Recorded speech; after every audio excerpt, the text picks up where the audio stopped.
All right, I'm going to record some things about 8.7 for algebra for those of you who didn't make it to the 11:30 Zoom. Also, be careful if you are typing in Zoom things. Make sure that you've got your numbers typed in correctly, and also with the password, the A and the G of Awesome God have to be capitalized. All right, that being said, since I can't turn my camera around, I'm going to just face the book.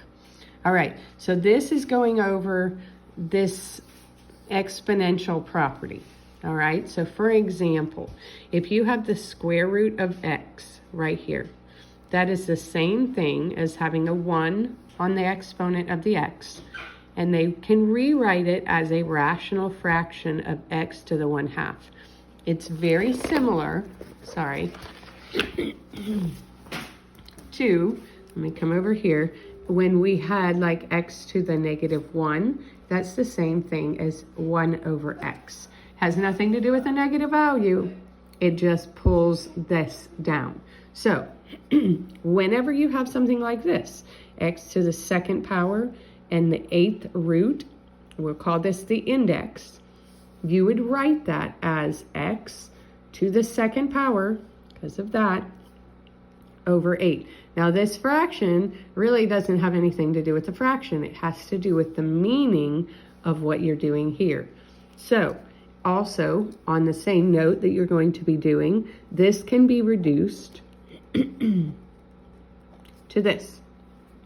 Okay, so this is the same thing, and you can even go back and go for this. So this is completely reduced. All right, so I'm going to take you down to another thing that they do in the book. This is 8.7b. Okay, so this is what we're doing. This is a 6, even though it looks like a b, it's a 6.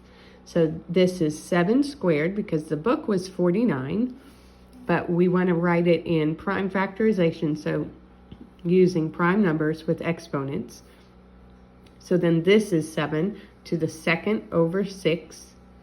And we can reduce this to 7 1/3.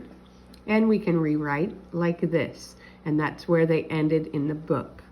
Okay? Remember how we got to that 7 is we factor treed the 49 and got our 2 7s. Now, let's take the next example.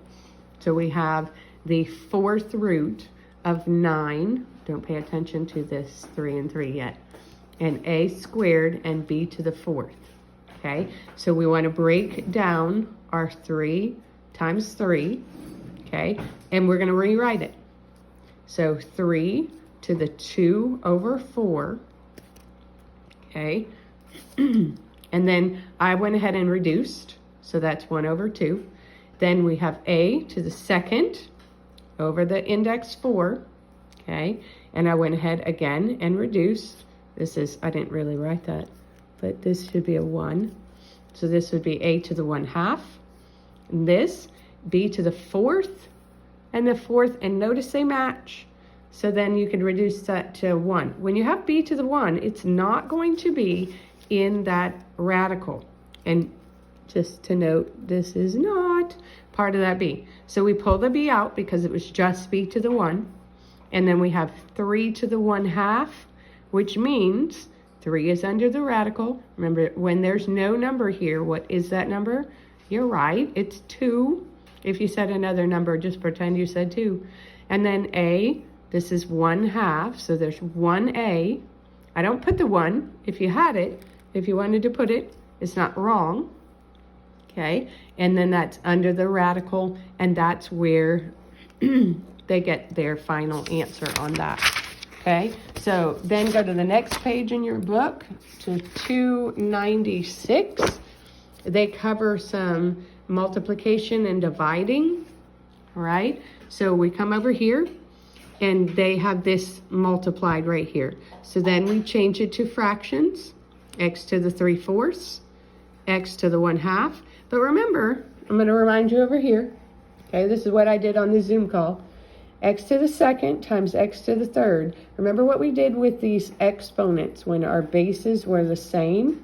We added the exponents.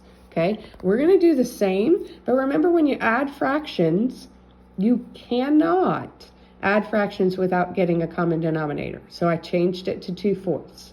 Okay, so then we added 3/4 plus 2/4, and it's 5/4. Do not change anything, even though that gives you the idea of maybe writing x to the 1 1/4.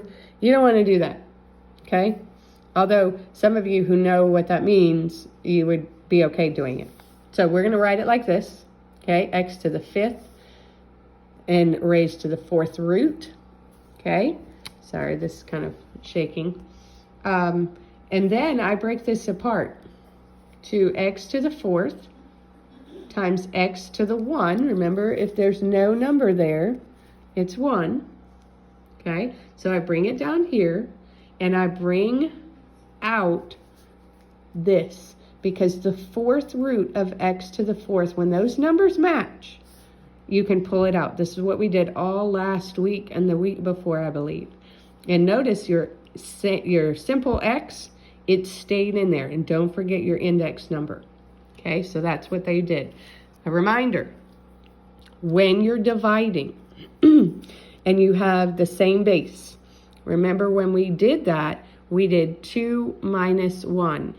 Okay, why we did this is because x squared would be x times x over x, and these two would cancel, and that would end up being x to the 1, which is the same as 2 minus 1.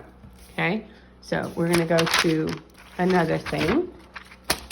Okay, just a reminder, when you subtract fractions, you have to get a common denominator and get this. Okay, so what we're going to do, this is from the example in the book, the 8.7e. Okay, and they went ahead and they did this. X to the 3/4 over x to the 1/2. Okay, and that's where I got my little problem over here. Now, notice I changed this to 2/4.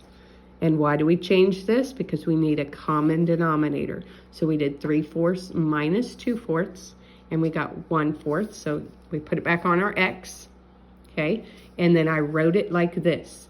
Remember in class, whenever I would say, if there is a fraction, if the problem starts in a fraction, you leave it in a fraction. If it starts in a decimal, you leave it in a decimal. Where our original problem over here in the book started with a radical, right? Okay, when it starts with a radical, you're going to end with a radical. You don't want to leave it like this, okay? Unless your first problem was like that, all right? There are some harder problems. I'm going to take you to an example.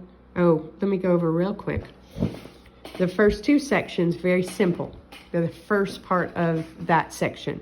It says express. I'm totally showing you the answers. That's not very good, Miss Bull. Anyways, number 1, I'm going to come over to my kitchen table, which might have a little fuzz on it. Okay, so number 1 says the square root of 5. How can you write that with a rational number? Remember, a rational number is just a fraction. And how can you write that in terms of 5 and the exponent? Well, that would be 5 to the 1/2 value.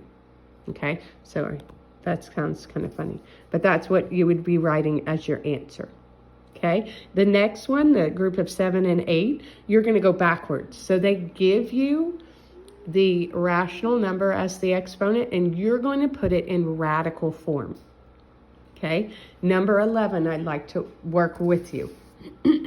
Okay, first of all, I want you to remember, we are going to take what they have, but remember this 27, we need to think of it in terms of our prime factorization, okay?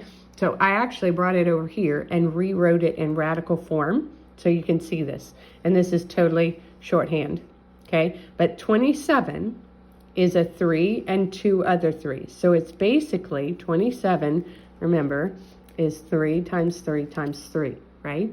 So when you are dealing with that, you have 2 sets of these, okay? And remember, this index is asking you to look for groups of 3. Well, I found a group of 3, but how many groups of 3 are there? There are 2. So when I do this answer, Okay, you see I have my two groups of 3. I actually rewrote it like 3 to the third and did it twice. Okay, so then I pulled it out. So I pulled 1 out, scratch this 2, I accidentally wrote that. I pulled 1 3 out because remember, whenever these numbers match like this, you can pull out, and that's equal to number 3, or the number 3. So I pulled out a 3, crossed this one out, and then pulled out another 3 for this one. So what is 3 times 3? Well, that's 9. No radical, it's just 9. All right.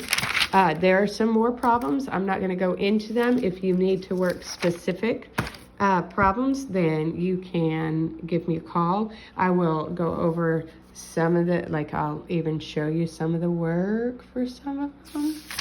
So if you're paying attention, you can even pause the video. I kind of worked out with those who were in on the Zoom. This is what I worked out with them. I did not label my numbers, so this is terrible that you will have to actually pay attention to find out what problem this is. But that's a problem worked out, and that's all that I did with them. So hopefully this will help, and I will talk to y'all later.